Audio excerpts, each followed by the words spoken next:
You ready, Jim? Yes. Call this meeting of the Harlan Township Board of Trustees to order. As a reminder, the meeting is being audio and video recorded, and please don't forget to sign in. Will you please stand and join me in the Pledge of Allegiance? I pledge allegiance to the flag of the United States of America and to the republic for which it stands, one nation, under God, indivisible, with liberty and justice for all. Jenny, would you please read the minutes from the previous session? Board of Trustees of Harlan Township met in regular session the 17th day of July, 2024 at regular meeting place of 8276 State Route 132. Trustees Edward Fajinski and Marcus Shelton present. Meeting called to order by Mr. Shelton at 7 p.m. Mr. Shelton asked all present to stand and say Pledge of Allegiance. Minutes read from budget hearing and regular session July 3rd, 2024 will need to be approved at the next regular session. Chief Bennett reported Engine 82 at Atlantic Fire for annual pump testing and service. Chief Bennett reported received resignation from Kim Kent from Fire Department. Mr. Shelton made a motion to accept resignation from Kim Kent, seconded by Mr. Brzezinski. Chief Bennett reported received resignation from Tyler Martin from Fire Department. Mr. Brzezinski made a motion to accept resignations from Tyler Martin, seconded by Mr. Shelton. Chief Bennett reported received ambulance transportation grant for $65,000 for retention, training, and assisting in hiring. Mr. Mason discussed underground fuel storage tanks at Station 83. Mr. Shelton requested additional bid for removal. Mr. Mason discussed receiving additional bid from amount of $24,252 for repairs to floor at Station 83. Mr. Brzezinski made a motion to have Polar Express Building repair floor at Station 83, seconded by Mr. Shelton. Mr. Mason discussed postcard mailing for Township newsletter. After discussion, trustees agreed will use Minuteman Press for mailing. Mr. Mason received bids to purchase 300 tons of 304 limestone from Miller Mason, not to exceed $7,000. Mr. Shelton made a motion to purchase limestone, seconded by Mr. Brzezinski. Mr. Mason reported working on updating cemetery information for Ohio Department of Commerce prior to applying for future grants. Old business, Mr. Brzezinski reported the brick repaired at Butlerville. Mr. Shelton reported the Jeep meet will be July 20th from 10 a.m. to 3 p.m. at Butlerville. New business, Mr. Brzezinski received calls for trees down during the storm and asked the best way to handle calls. Fire department has handled in the past, and most people call Warren County Communication for removal. Mr. Brzezinski discussed few posted across the cemetery does not align exactly. After discussion, Mr. Brzezinski will try to repair. Mr. Shelton reported fence line dispute on Edwardsville Road. Trustees will need to review. Mr. Mason discussed needing a portalet for a restoration workshop in September. We'll get pricing to rent. Community comments, Melissa Greater-X asked about making sure mailing for updated for the postcards. Roger Gibbs from Convention of State asked trustees about passing a non-binding resolution. Mr. Shelton will contact Mr. Gibb to discuss. Renee Burkhart and Pete Herschelbusch both support amending Article 5. Ms. Williams gave written financial report to trustees. Mr. Brzezinski made a motion to pay the bills, seconded by Mr. Shelton. We had no correspondence. Mr. Brzezinski made a motion to adjourn, seconded by Mr. Shelton. Meeting adjourned at 7:41. Do you have any corrections or additions? I have none. Do I have a motion to approve? Okay, well, I'm just clarifying. This is for the 17th we're approving. Right. Do I have a motion to approve?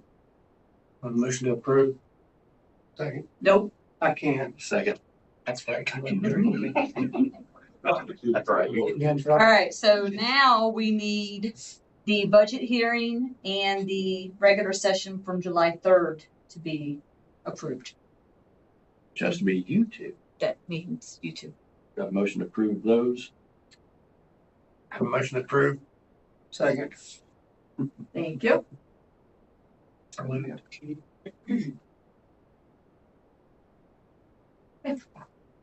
We're caught up. So we're caught up. Just be careful because my pages are coming out, unfortunately. So the third, and the last one.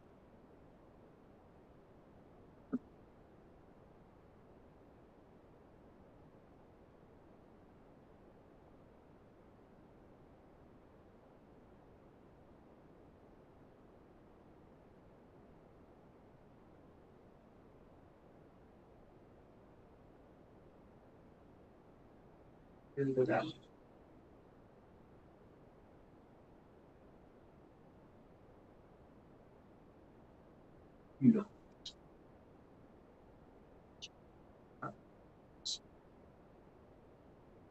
you missed one, I'll give it to you. I said if you guys miss one, I'll just get it later. Because it's kind of confusing. Start there and step on one. Just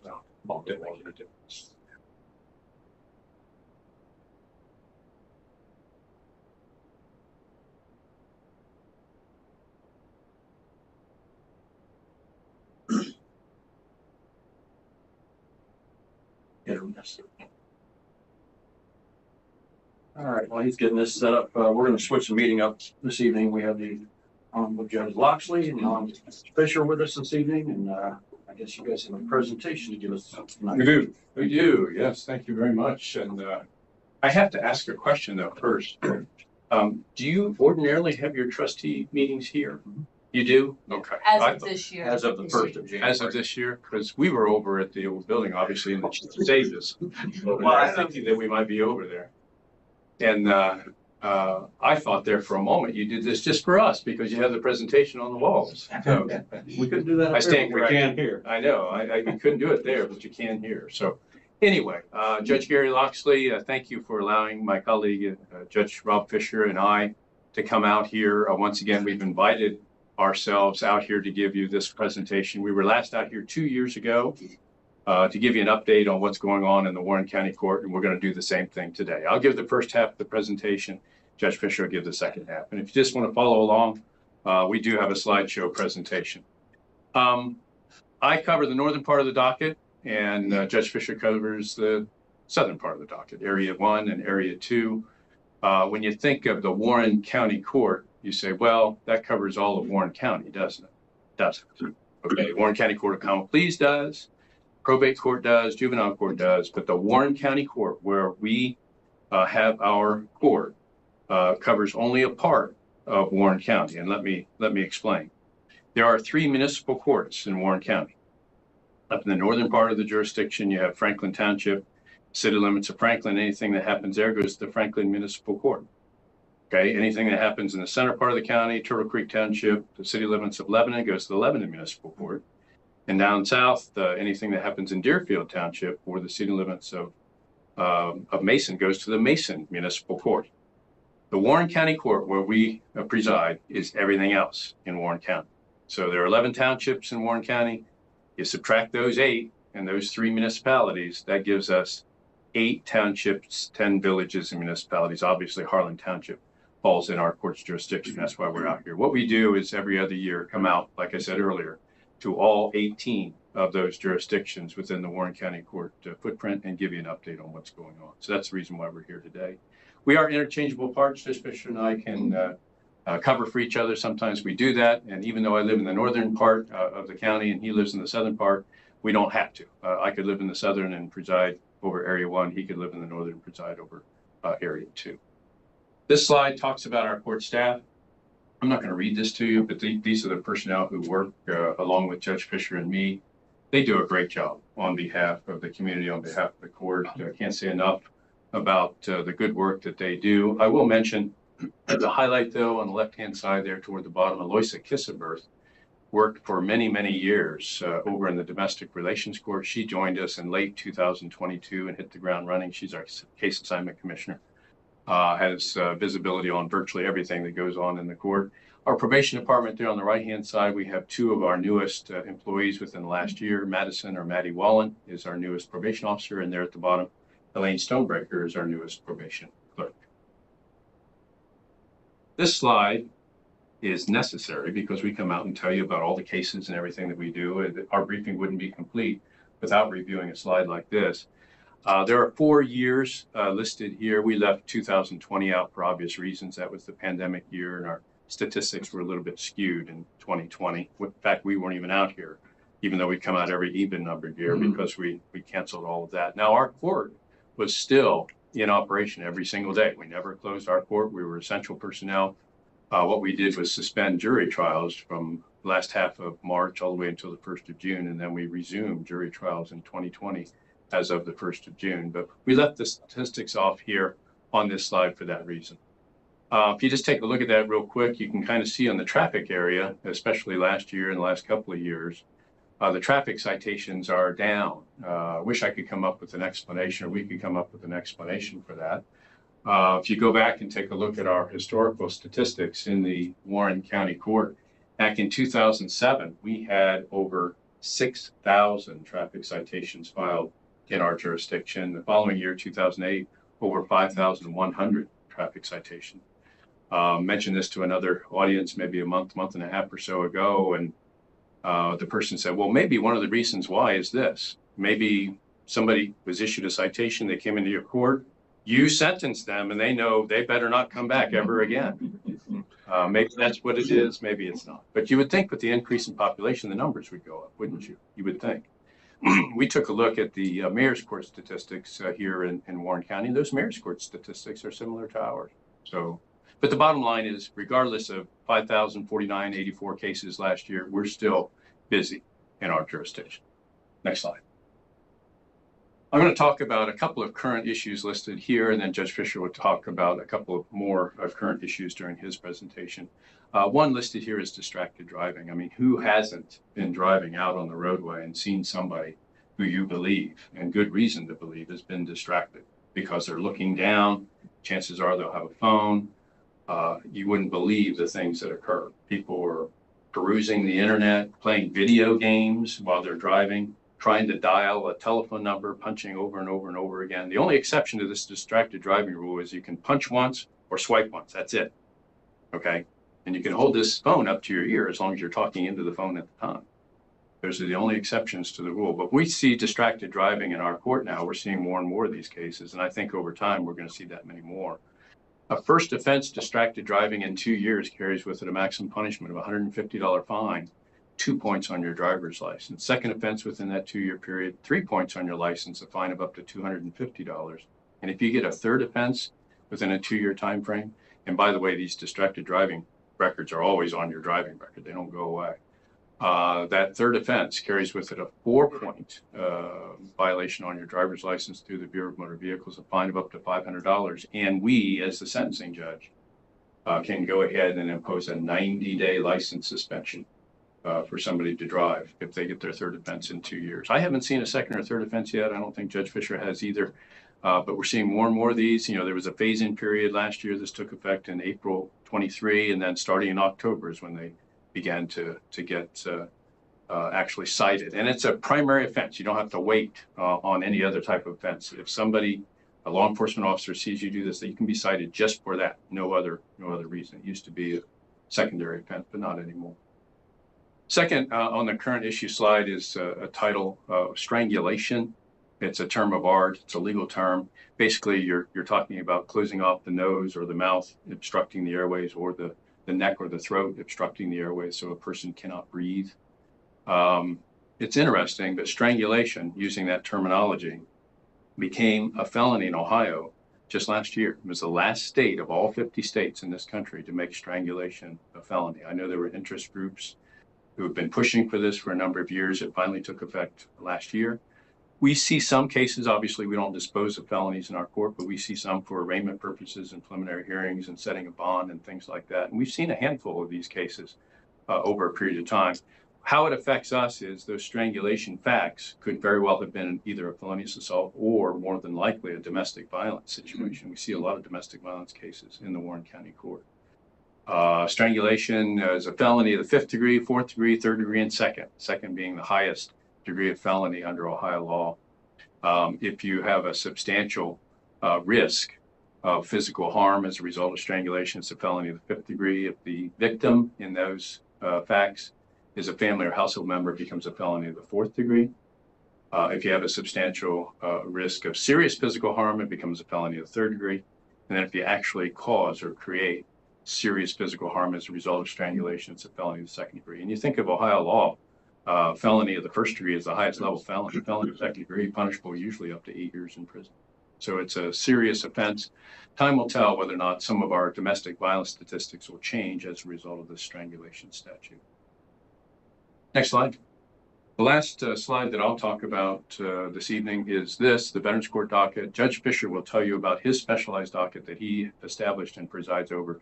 I establish and preside over the Veterans Court docket. Many of you have heard this before, but for those of you who haven't, anybody who comes into our court who's a veteran or is currently serving, maybe in the reserve component or National Guard, and has a probationable offense, ordinarily the court would impose probation in our regular probation department. But we offer that veteran the opportunity to have their case transferred from our regular probation docket to the Veterans Court docket. We meet twice a month. It's a 4-phase program. It's strictly voluntary, a minimum 1.5 years up to 5 years of intensive supervision through our Veterans Court. We have a treatment team of professionals that comes up with an individualized treatment plan for that veteran. The whole idea behind the program is after those 4 phases, after they complete the program and graduate, they'll be rehabilitated. So they never come into our court or any other court in the criminal justice system ever again. It's one of the most enjoyable things I do. Some of the statistics are listed there. And so that's the Veterans Court docket in a nutshell.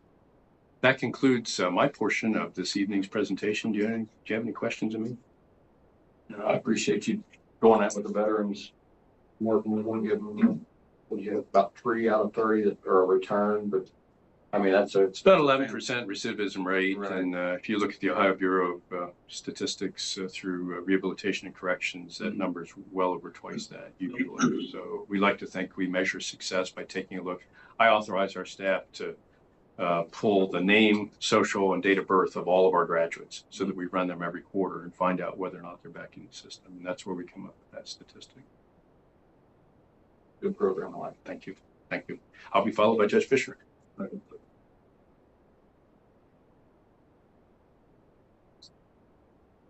Thank you again for allowing us to come out. Last time I was in this building, I was coaching basketball over there, and it didn't look quite near as nice as what you guys have done. So it was wonderful. Thank you. Moving on to other current issues that we have, expungement and sealing of records. For over a decade that Justice Loxley and I have been on the bench, the rules about sealing records or expunging records have changed almost every other year. When we started, one could seal or expunge 2 misdemeanors or 3 misdemeanors and up to 1 felony, a low-level felony. A couple years later, it changed up to 5, and right now it's an unlimited number of misdemeanors can be expunged. There are some cases that cannot, but of the cases that can, they could be expunged or sealed. Last year, up until last year, expunging and sealing records meant the same thing. You just put a document, your file to a side. No one can look into that file except for some very limited circumstances. The state of Ohio last year changed the definitions to separate expunging and sealing to have very distinct meanings. Sealing is exactly that, just putting the record in a file, setting it aside. Expunging means burn the record and it's gone as though it never happened. So it is still up to the judges to determine if the record could be sealed or expunged. If there's some reason, for example, if someone is trying to go into law enforcement, they can still look at that record. If someone is trying to become a nurse or if going into teaching, they might be able to look at a sealed record, but not an expunged record. So that's some of the differences. The purpose behind the sealing and expunging of the record is for employment as well as housing. Good people make bad decisions at times. Some people make a lot of bad decisions. But if they have truly rehabilitated, then the state of Ohio says, let's give you a second chance. And this is the way that the court system can give someone a second chance. So maybe they've been turned away from a job opportunity or from renting a house. If we're able to expunge these records, they may be able to get those opportunities back. So that's the primary purpose of those. The second one there is the public perception of the court system. Over the last year plus, we have seen in the news the deterioration of the public perception of the court system from the United States Supreme Court all the way down to trial levels in Georgia and New York. The one in Georgia is pretty personal to me. I graduated law school from Georgia with the DA who is down there, seeing the perception, seeing what's going on in the justice system in other jurisdictions and how people are responding to that is sad. It's embarrassing. It's important to us to make sure that whoever comes into our court does not experience that. That what they're going to experience is respect. They're going to be heard. Might not like the outcome. We can't determine. Well, we are the ones who determine the outcome outside the jurors. But we're not going to guarantee the outcome. But we will guarantee you will be treated with respect, no matter what your title is coming in. No matter if you're defendant, victim, witness, attorney, or law enforcement officer, everyone's going to be treated the same. Our staff does that. The clerk staff does that. We want to make sure that everyone who walks in can walk out at least saying the system works. So that is our goal, and hopefully we've maintained that. The last one up here is we have had Jim Spade as the clerk of court for a long time, our entire term in office. We are going to have a new clerk of court next year. Brighton Smith won the Republican primary. There's no one running against him in the general election, so we know he is going to be the clerk of court. We have met with him. We are working with him on his goals of what he wants to see. He has a lot of good goals. Many of them are similar to ours, so we definitely look forward to working with him. We've already started that process. Finally, as far as new issues for us, we have a new building going up. The county commissioners have approved a new building. They've approved the location. In fact, they have been moving very swiftly to get the start of this going anyway. They had to demolish 2 buildings, including the old jail, as well as one other building that the sheriff's department used. That's been done. One of the benefits of the new building for us, besides the increased size, is it's going to be constructed while our operations are still going in our current building. The new building will be right next to where ours is, but we are not interrupted at all. So we are going to maintain our operations throughout the build of the new one. When Judge Loxley and I started over 10 years ago, we had 6,700 square feet. That was way too small for the staff that we had. We had a couple of our probation officers, literally their offices were in broom closets. This one is going to be 21,000 square feet. It is designed for the future.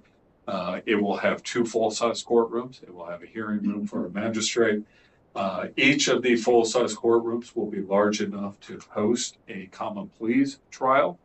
That's significantly different than ours in this instance. When we have a jury trial, we have 8 jurors served at one time. When a common pleas trial proceeds, they have 12 jurors. So we had to make sure that the jury box as well as the jury room was large enough for at least 12. The purpose behind that is while the building will be really close to the common pleas court building, should something happen at the common pleas court building where they cannot use that building, they will have another opportunity without any interruption in their operations.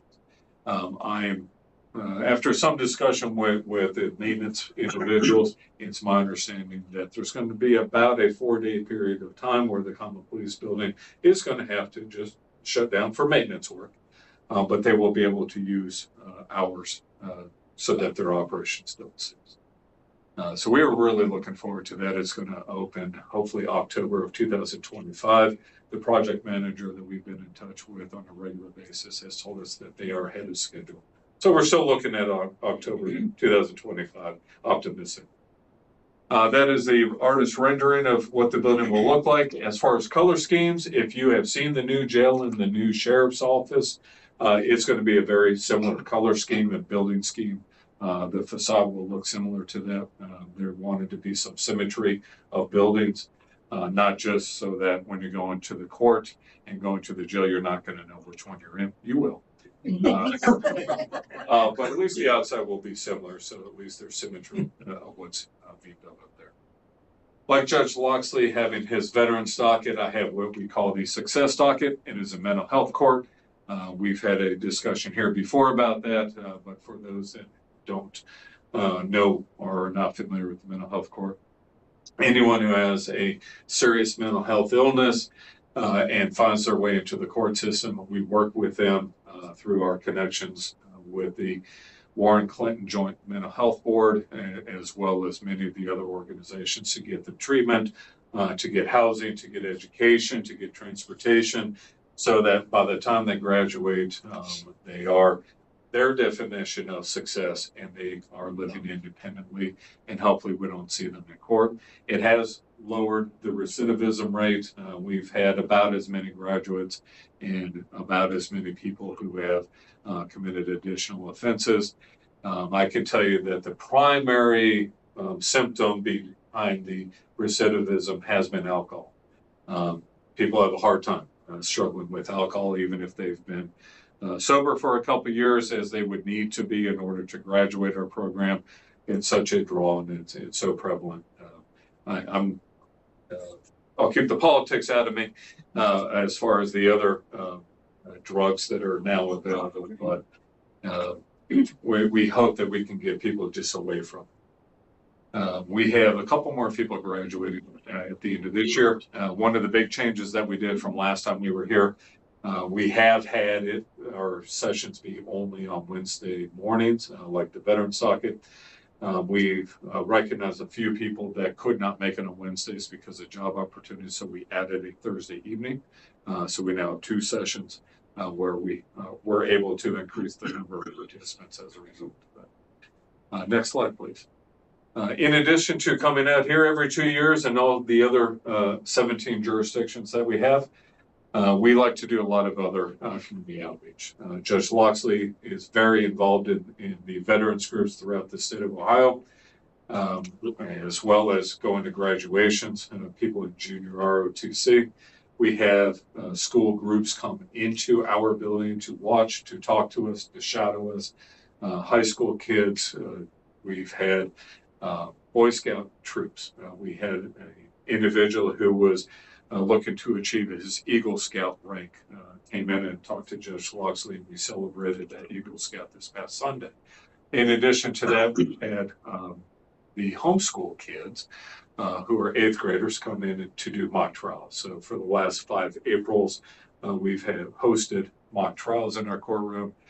This last year was special to me because my daughter got to participate as well. So it was a lot of fun watching my daughter in my courtroom, seeing what the future might hold. So next slide, please. That concludes our session here. We appreciate very much being able to come out. I guess I did want to make one more thing, a slide from Judge Loxley. He mentioned we're busy, and we are very busy. When we started, Judge Loxley and I were Tuesday and Thursday, all day Tuesday and Thursday. We are now 5 days a week. That's how much, while the caseload may be down, each of us is there on our individual weeks, all 5 days, to handle everything. So again, while the caseload is down, the cases we handle seem to be increasing. Any questions? I have one for you. The Yes, sir. expungement sealment, as far as with the fire service, we're doing background checks for BCI, Sure. FBI. Does that, the expungements and sealments, does that? Sealing records you would probably be able to see. So the occupations in which someone can still look are occupations of trust. So police, fire, I would imagine would fit it. The nursing as well as teaching. So positions of trust would still be able to see the sealed records. Okay. Expunge, I don't believe anything outside of law enforcement would be able to see. Okay. Thank you. Yes. Any other questions? If someone's had a sealed record, can Yes. that sealed record then be expunged? It could. Conceivably. Yes, it could. Haven't seen one, but conceivably it could. I mean, if we've made the decision on a seal expungement motion or request, we're required by law to have a hearing. So we have that hearing. And if we made the decision, even though that person may want it expunged, we made a decision to seal, it would probably be a waste of a filing fee for them to come back, at least while we're there, unless something has changed. A lot of times, time can be that change.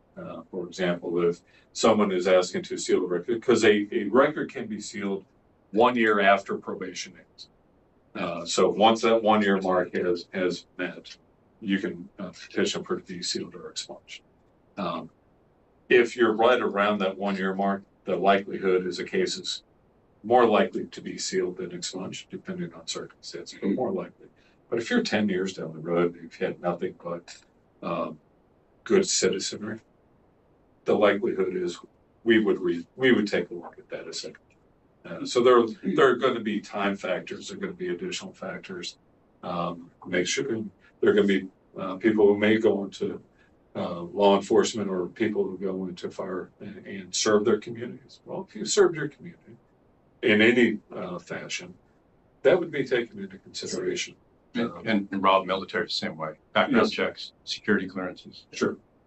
You know, with the security clearances, I imagine that even an expunged record is going to be looked at for security clearance. But again, that's a position of trust. Do they have to, as far as reveal that, as they have an expunged record or a sealed record as far as on like applications or no? Okay. I've been asked that and I didn't know the answer as far as. If I were going into law enforcement, because DCI and I can look into it for law enforcement purposes, and I was applying for a job to be a police officer, I would say yes. Okay. Now, if I'm looking to be an attorney, I wouldn't. Okay. Appreciate it. Yeah, Yes, absolutely. absolutely. Military. You have to disclose. Okay. If you're a field recruiter and somebody walks in your office and said, I'd like to join the military, they say, okay, we'll fill out this application. And I'll ask you, have you ever had any law violations? You better answer yes, even if it's been sealed or expunged. So it's going to come back to find you. Anything else? It's a very, very delicate area that you're asking about. There are a lot of exceptions to it. Okay. These questions I've been asked. I really appreciate all the information. It's coming from the source. Absolutely. I think that's great. Thanks for having me. And you have done an outstanding job with this building. You could see it just walking up. It's amazing. I think Brighton Smith's going to be a great addition over there. Looking forward to We're it. working with him already. That's good. Yes. And I haven't been in this building before, but I'm hopefully welcome to come back 2 years from now. I'm looking forward to it. The door is open during the day. You can come anytime. I won't go to the We other walked building. my 6-year-old daughter through the whole building. Rick will give you a tour of the school I out will there. give you a tour of the school. Oh, wonderful. Absolutely. Well, thanks again, folks. Have a good evening. Thank Thank you. you. Thanks. Have a good night. You too.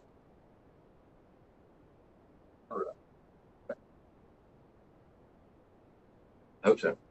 We'll find out. Dusty, are you ready for the chief's report? Yes. The engine A2 is expected to be back from service and repairs this week. The total cost from Atlantic Fire Service is about $8,900 currently. If I can probably get a motion to approve that, I guess it would be. What was it, Atlantic Fire Service for? Yeah, right now it's at $8,900. That's with, they had an air compressor, pump testing, all brakes all the way around, chassis inspection, loop, onboard compressor. Do you need to exceed amount or you just want? No, they already sent the invoices. They're actually waiting on a part before they send it back. If it doesn't come in before Friday, they said they're going to bring the truck back and just install it out here. But we still have to have the onboard hydraulic pump for the Hearst equipment, the extrication equipment. That still has to be repaired and also needs new hoses. The PSI on it was lower operating pressure than what it should have been, but we have to go with an outside company for that. The hoses affect the pressure. I'm sorry, what's The that? hoses affect the pressure or the pump? The pump. Okay.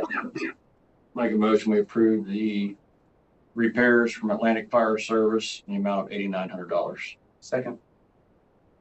The tornado siren at Mara Woodville and State Route 28 has been repaired. That was basically just a circuit breaker that they had to fix and switch back. The tornado siren on Pleasant Renner and Rochester Kazadale, they have reached out to Federal Signal to see if it can be repaired due to its age and see if they would support it. So he's waiting on the updates from, or we're waiting on the updates from Mobilecom. He said he'd email me with any updates he receives from them, but he's not sure that it is able to be repaired. So that might be something we want to look into, possibly replacing that tornado siren. Get struck by lightning?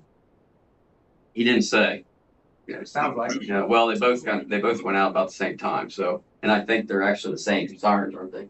I thought so. Yeah, I think they are. They were donated from Franklin. Might have I been. think it's Franklin that we can. So Is that an item we might be able to get a grant for, or partial grant or something? I could talk to EMA about it. I'm sure they would be a better resource to discuss with, but yeah. Steve and I met with Medi-Cal Billing Agency. They manage our EMS billing, reviewed the last 2 years of EMS billing. You have a report provided. So their cycle that they reviewed was from August of 22 to July of 23. And then the other year was August of 23 to or July of 24. The run volume has slightly increased. Our revenue has went up about 13,000 on the EMS billing. If I think yours is highlighted there at the bottom, should be. Yeah. So, and then there's the charts on the back for you to review. Assistant Chief Whitaker is working with Western Water on the cost of installing the 2 hydrants for the township. We're looking at State Route 123 near Station 82 and in the town of Woodville. We did receive our 9 sets of turnout gear.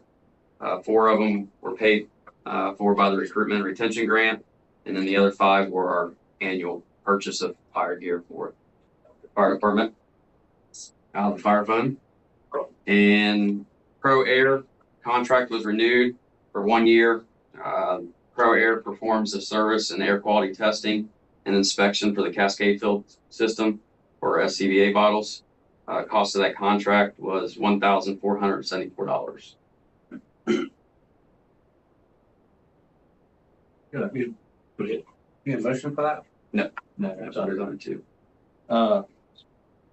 The installation of a fire hydrant in town of Woodville, would that be right at the edge of the township where the other 3 townships all have access to that hydrant also? Yeah, it's actually, that one is just going to be a 2.5 instead of the full hydrant. Oh, okay. So our thoughts, because the water line is not large enough for a 6-inch hydrant.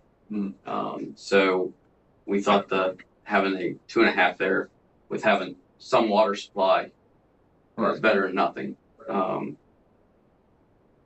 So.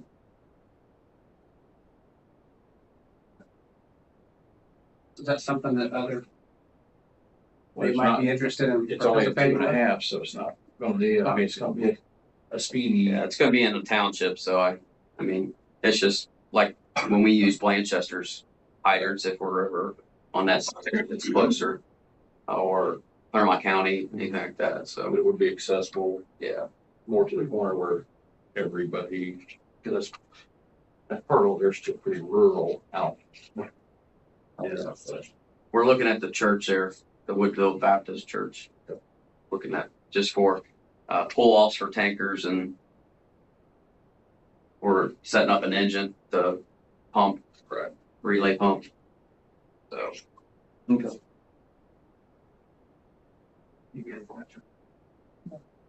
No questions? Thank you. Steve, you ready for the administrative reports? So continue some discussion from last meeting about the underground fuel tanks. We did have an estimate from Grau, 22,000. That was not an exact number. And that was a verbal from Grau. We have a written estimate, which I believe I attached. You have there in your packet. From WC Story and Son. This is a name that we got from Hudson of 21,285. So right there in the same ballpark. For both of those, this is the leaks that it's going to be. This is if there is no leaks found. That invoice kind of breaks down the cost. The cost of EPA is pretty much fixed. That's what they charge you to come do it per hour. 1-day project, 8 hours. Like we said last time, the unknown is if there has been a leak, there is a leak, has been a leak, and what they find from testing, and they really can't give us any estimates there because they're not gonna commit to not knowing what, if there could be a leak there, what it can cost. It could certainly go up exponentially, I think, if there is something that is found there. So I had a conversation too with Chief Bennett on if the project was moved forward, how was it gonna be paid for? Is it gonna be, where's the money going to be taken out of? You see me looking at it. And that's a conversation. If the trustees decide to move forward with it, is how that would be split out. How would that be? I mean, how could you split it out? That's a question for Jenny. You can split it between road and fire since they're the two that use it. How we do with the fuel.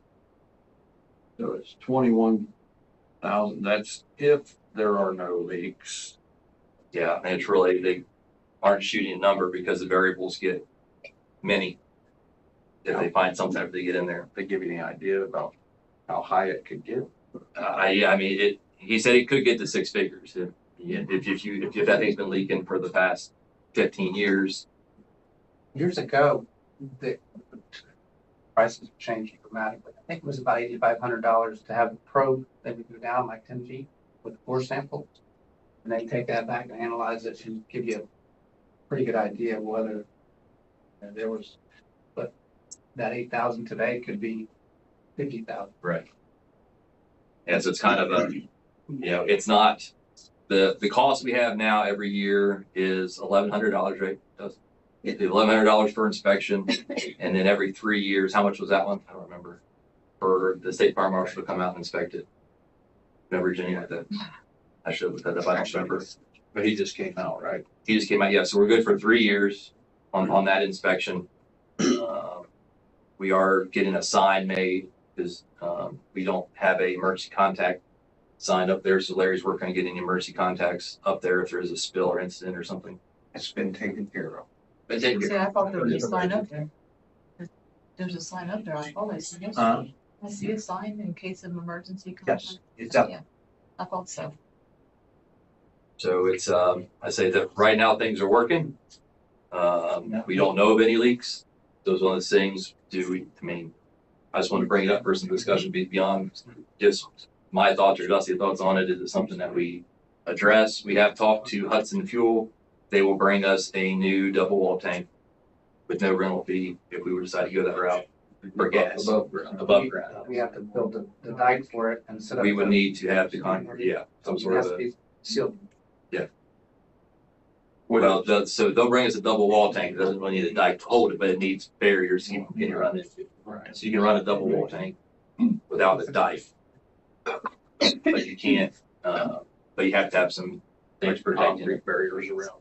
Yeah, because I think they're now the double wall tanks for diesel fuel.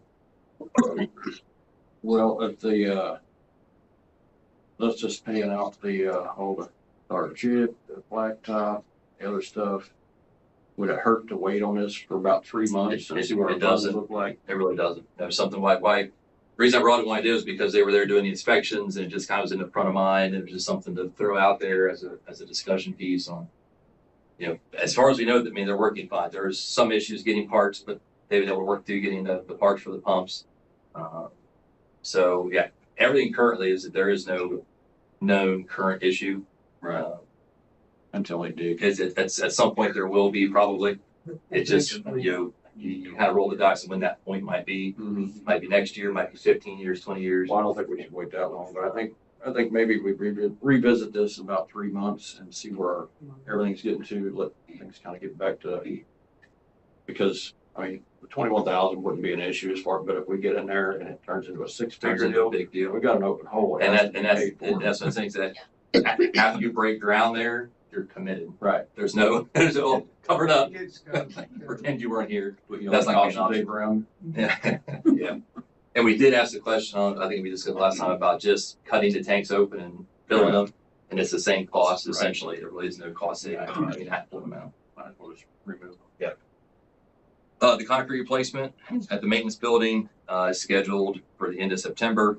Brian Coomer's worked with Larry as far as trying to get that scheduled out. They are going to remove the partition wall in there to allow this concrete pads to be poured up next to each other and also then to add heat for that fourth bay.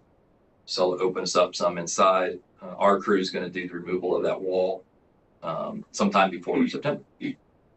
I did get some of the requested information to Minuteman Press. They have not sent me a mock-up yet of the postcard, but that is in the process for that mailer. Hope to have that next meeting for approval. Get that sent out pretty quick. Our road crew and fire department did a really good job storm cleanup. Jeff was out early and then called Larry to come in, so they were up pretty early in the morning, working with the fire department to get those roads opened up, get road closed signs out, so we didn't have to park the fire truck places all night. With that, Warren County engineers decided that anybody who had tree damage up that way could just move the trees to the front of their property, and Warren County would come pick it up. Well, they didn't quite realize the extent of the damage and the amount of trees that was going to be moved out there. So they were hauling those trees to Whitaker Park. And then Jeff and the road crew are going to assist with that the next 2 days, right, Jeff?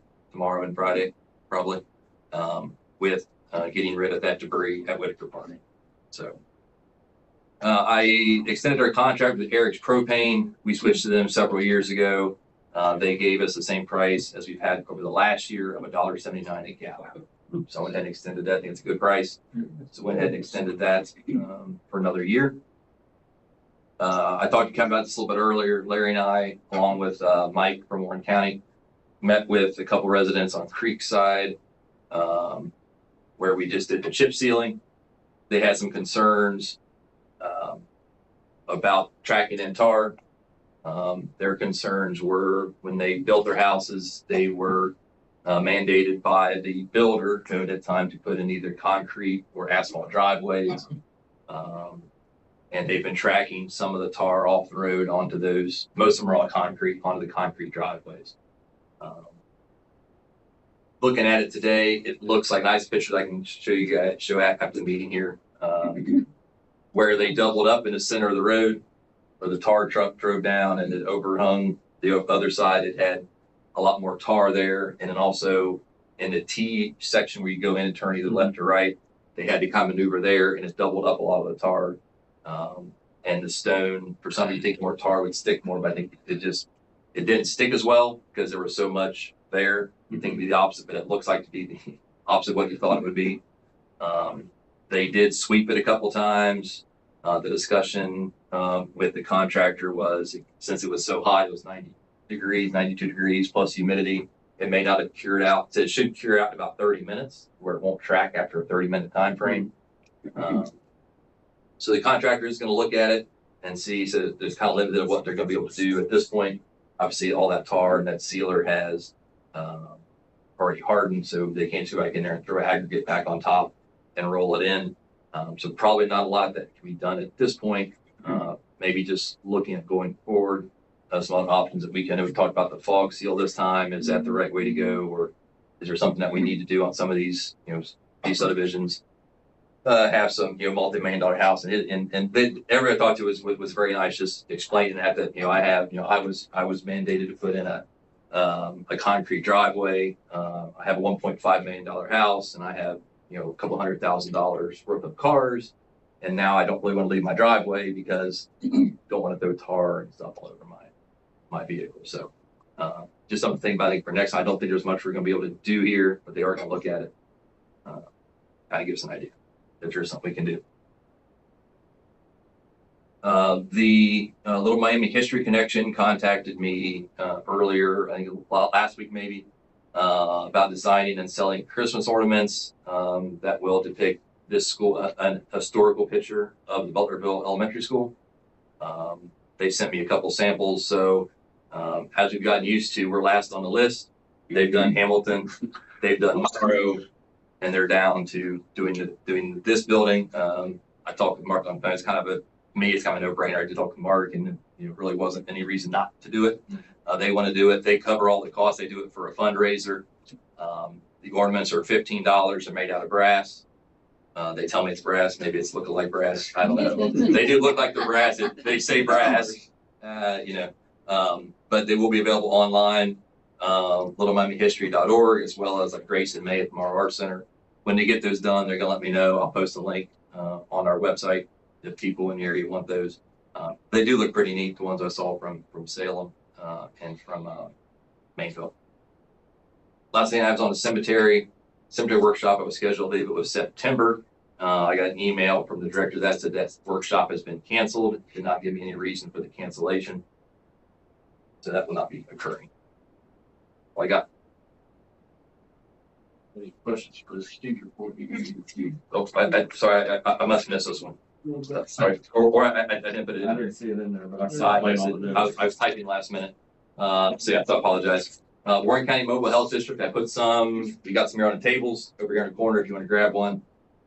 We approved this a couple meetings ago. They're going to come out starting September 26th from 9 to noon at the firehouse.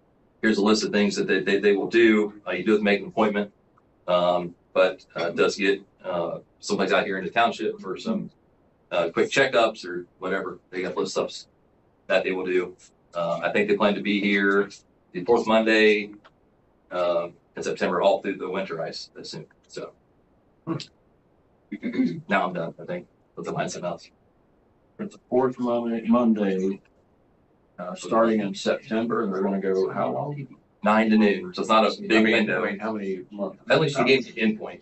Okay. I think maybe they kind of planned it on attendance and how much it's used, and Oh, okay. if they get a lot of interest, they might keep going more. If they don't have much interest, they change the schedule. So On the creek side, so the builder mandated them to put in. he called it a covenant. Really? Yeah, so he's, so it's kind of understandable, you know, they, when they built their houses and the builder says, well, you have to spend the money on concrete. Right. And then, and everybody I talked to was great. They were just, you know, kind of explaining, which, you know, I'm sympathetic to understand. You know, so we had a paved road. He said the builder at the time told me that it would be a paved road. Now that kind of, I told me that kind of comes out of their control when the township takes it over, right? It's, you know, but they're not going to tell a new builder that, hey, by the way, this is going to be tar and chipped in 15 years. They're not going to put that as a sales pitch. And we're not gonna mandate our residents to have concrete and asphalt driveways. Great. Was it still pliable when you and Larry met with them, when you guys looked at it? So we looked at it this morning, and it was, of course, it's cooled off, right? It was, you know, it's a lot cooler. It was first thing in the morning, so it didn't appear to be coming up at the time. You could see where trucks, I don't know if it was the construction trucks. They did say that a lot of semis turn around there, big trucks turn around there. And so they go in and they scrub the tandems right there in that intersection.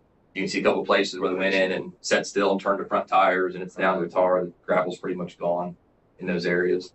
And there were some concerns. There was still some grass growing through the cracks that didn't quite get covered up with the chip seal. So Is that something that you can put like sand, like spread sand over? after it's done, I mean, they've swept it, right? they didn't indicate. Yeah, they swept it they swept it the day after, 2 days afterward. So yeah, the comment that I believe Larry told me, the contractor was, everything is already set up so much, you could spread gravel there and roll it, but then it's going to get vacuumed right back off again more than likely. Unless it's a really hot day and. The conditions were, man, Yeah. it wasn't the best conditions for that. Okay. Took a lot of the road maintenance classes in Columbus for the trustees. And they had mentioned a lot of the, you know, some of the municipalities couldn't tar and chip anymore. So it was more or less rural roads. I think right there, you kind of have a mesh of both. You know, we have a rural road, but Right. you kind of have a, might be something we look at in the future, that we might use some of that different type of sealing. We've got, we've gotten some mixed comments about the fog seal, which is just a spray on material. Larry talked again to the contractor and said, hey, if just to have it again, which I know Kevin already got me before while he was on the phone, and to do both those subdivisions was like 38,000 just for the fog seal to go on there. I don't know. We saw it there at that class that we took. It may be something where we look at doing like the micro surfacing which actually is another layer of aggregate that goes on top of the chip seal. Again, I think in the class it also was about half the cost of pavement. Now it's just gonna change from area to area. But it might be something in the subdivisions where if we get them up and we can get them leveled, maybe we can still, the base is decent enough, we could do something along those lines. Again, it's gonna be a lot more money than just tar and chipping it, because you're gonna tar chip it and then come back with a micro seal. But like some asphalt. His number was about half, but again, that's gonna vary year to year, I'm sure, and depend on your contractor too, that's in the area. I don't think we'll have too many of those scenarios in the township as we had in that situation. And we did use, we used nines in that one, right, Jeff? So we did switch from 8s to 9s in subdivisions, and it does look really nice having that smaller chip. In places where there's no tar showing, it really does look nice. And I think if you, again, we've gotten mixed reviews on the fog seal. If you did fog seal it, it's probably gonna look really good because it's gonna look like the fine chips that you see in asphalt. Like just plank, you kind of paint black essentially.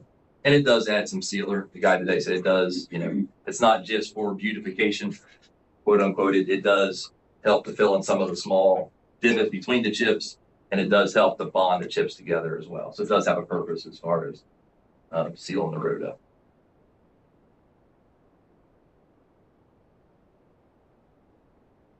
Any more questions?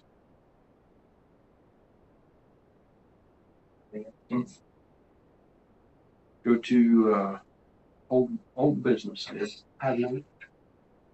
Yep. We met with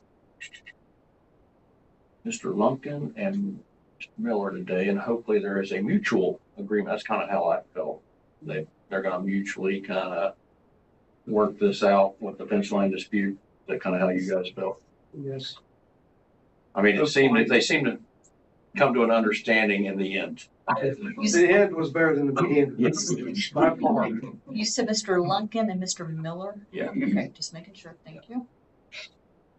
Wasn't more or less a property dispute. It was. It was a fence line. That's fine.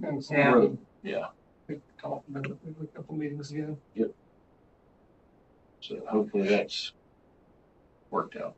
And then I did meet with Mr. Gibbs with the Convention of States. Had a discussion with him, so we didn't take up so much time here in the meeting. So we're still having little emails back and forth. Is that who was in here the last meeting? Yeah. Okay. And How did that go? interesting. Are you ready to change the Constitution? No, our president is. I saw he just proposed a new amendment the other day of a restrictor. Actually, what is it? Term limits for our Supreme Court judges. That's my whole thing is like, man, you open it up, you don't know what you're going to get. But yeah, we're still having some side discussions. I think that's all. Oh no, I do have more old. The Washington Township mutual agreement for maintenance of township roads between Washington Township Board of Trustees and the Harlan Township Board of Trustees. Did you guys get a chance to look that over? Yes. The road maintenance agreement. Did you look at that, Steve? I did.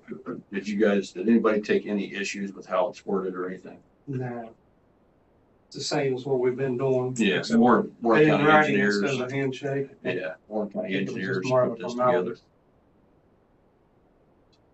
Just puts it in writing as far as for future trustees. You guys okay to have Do we need to approve that? to sign it? Yeah, we'll have Sign to, it, you guys, yeah.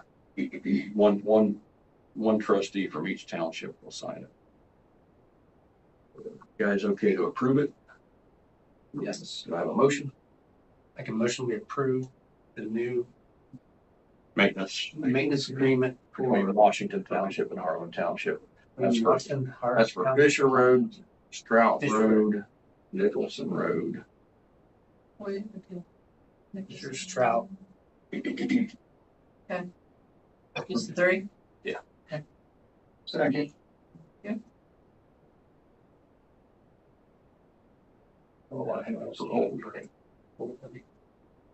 Steve, do you have any old? Jenny, do you have any old? No. New business? Yeah. That's a planning commission meeting for another 4 hours, last week. A lot of subdivisions going on in Warren County, and I see one of them made the news last night. I think it's in Lebanon. I think they're gonna put another 700 units. I guess it's part of it's in city limits of Lebanon, up to Kirby Road. A lot of, I know the building permits are way down for the county, but the planned communities, which are more or less subdivisions, they're really up. There's a lot going on. And there's multiple stages where you have to go like 3 different stages with your engineering. And it's taken hours. It's taken 4 to 5 hours to go through. That's how much information is coming in. And it's very organized in one meeting. Doing that every month, that's a lot. So it's coming. I appreciate you stepping up to the plate and going to those meetings. It's 1 o'clock in the afternoon till 6 and 7 at night.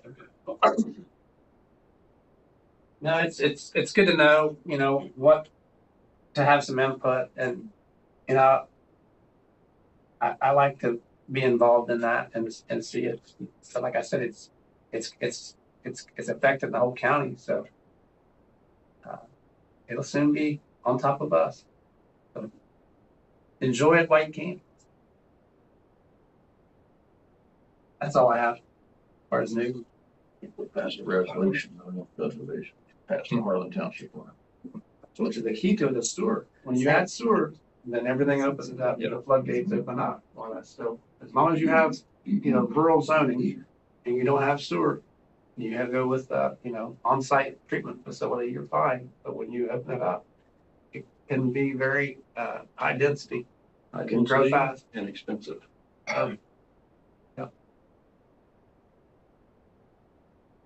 We live in that type of community that it's just a matter of time. Everybody likes Warren County, so they're coming.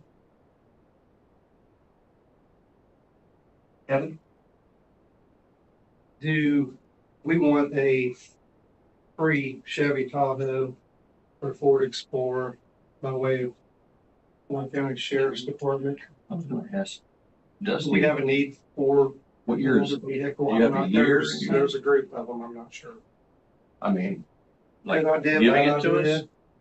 Well, I have to give them $1. Well, That's how that works. We We pay, Diesel for expeditions and Tahoes? it's either be a Tahoe or an Explorer. Explorer, okay. Do we have a need for it? Because they have the bars in the back. They take that stuff out. what about the expedition that's rotting away? Is this something we could use for a couple of years to kind of replace that? Or is When do it- you have to know? Get with- I don't have a timeline, an exact timeline on it just yet. I just Will want you to get bring with it me up this week or? in case this ship does come in, because free is good. Right.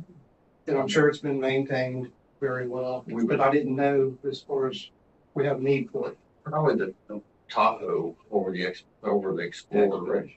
That's give you more room for equipment and first responders. So it's a good idea. I think it is. If this happens. Okay, that's all.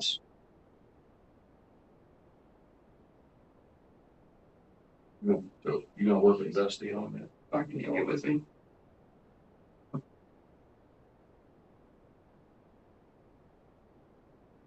That's all. Well, I'd like to thank our employees for working their rear ends off for the past week, and our fire department keeping things cleaned up. And I know, what was it, Middleborough Road was closed for that tornado. It dropped wires, and I guess we had to get Henry Plummer open just so that the residents on Middleborough had an exit route. And I know you guys have still been working. Huh? I said, I know you guys have still been working on cleanup, and Warren County, they've been out here every day cutting and hauling. Appreciate everybody's hard work. effort. You couldn't go anywhere and not find them. They were everywhere. No, that was a big to-do for the township.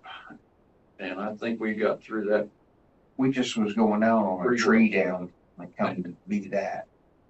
A tree down? Yeah, a tree. That's all they can see.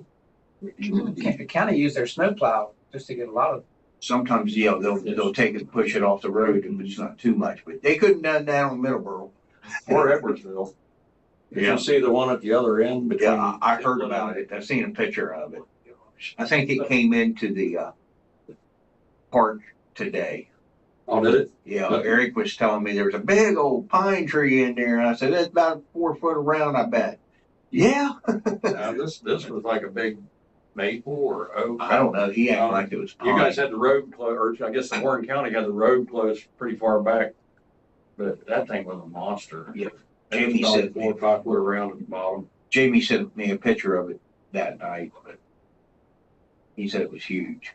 No, you guys did a fantastic job, and I think our residents are very appreciative, so thank you. Actually, I am a resident and I came here to say thank you. I appreciate it. You guys did a lot of work. What road do you live on? Middleborough. Middleborough? You got the brunt of it. Yeah, I did. Did you have anything? Nope. Jenny? No. Let's go to, well, we'll go to community comments. There we go. You asked, yeah, you even got on new business. I did. instead of community. Bridget, do you have anything? Nope, just our carnival this weekend. That's Um, this coming weekend? It's Saturday. This Saturday, like in like 3 days. Is it on the sign? I didn't even notice. Not yet.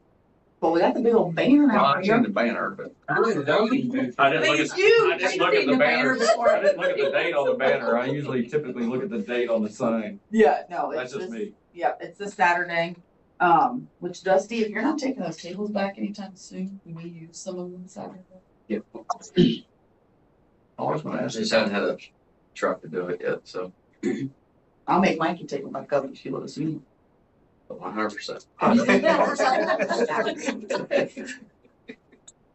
them. That takes care of that issue then. Right. That was a I vol. was gonna ask, I didn't know if Pine Lincoln was still using them for something or.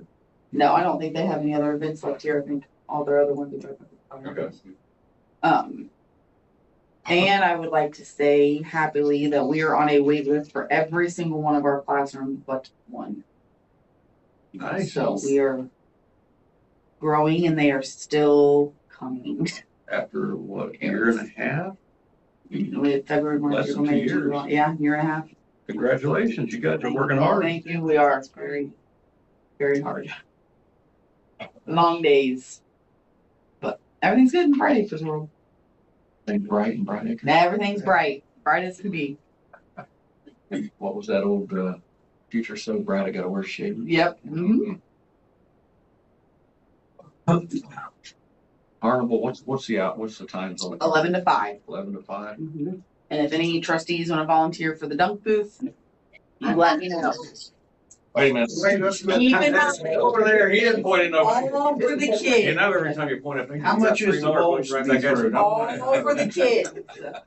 Keep that in mind. Jenny? All for the kids. Would you like to? Here. Impossible for me to do that. 11 to 5. I might be able to come up for a dunk or two.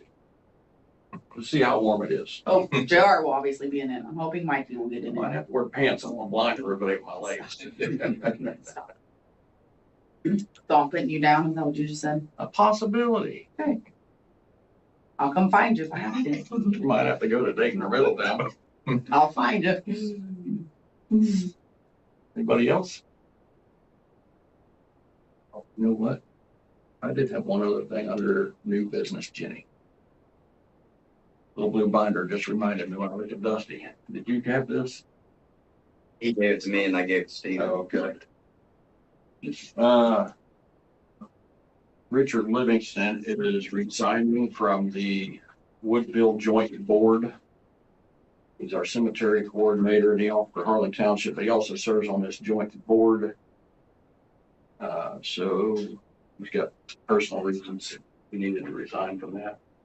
So is he only doing the joint board or No, no, he's no. doing all of it? He's only doing Harlan right now. He's resigning from the joint board. Okay, that was my question. We need a motion to approve his resignation. I make a motion to approve the resignation of Richard Livingston for the joint board, The Woodville Joint Cemetery. Woodville Joint Board. I got it. Second. And since his resignation is effective, now I believe, you're wrong, probably seen the text. Is somebody else going to be the treasurer? I didn't see that in the text. Because I know he turned the treasurer's books over to Mr. That's all Cook. I said. He just dropped them all and he wasn't signing any checks. That's the last one that I saw. So we need to appoint somebody to represent Harlan Township on the Woodville Joint Board Cemetery. We have any volunteers? It's one meeting a year. Crickets. Isn't it? No, that's one or two, yeah. Well, I know you got connections. That's kind of off my beaten radar. So Richard, I've always depended on him to kind of, you know, That's something we could put out to the community. to the residents, yeah. Or, you know, see if anybody's interested. Might be somebody surplus with. On the website. And the skill set. Can we put that on the website? Looking for volunteers, not a paid positions. I'll make that very clear.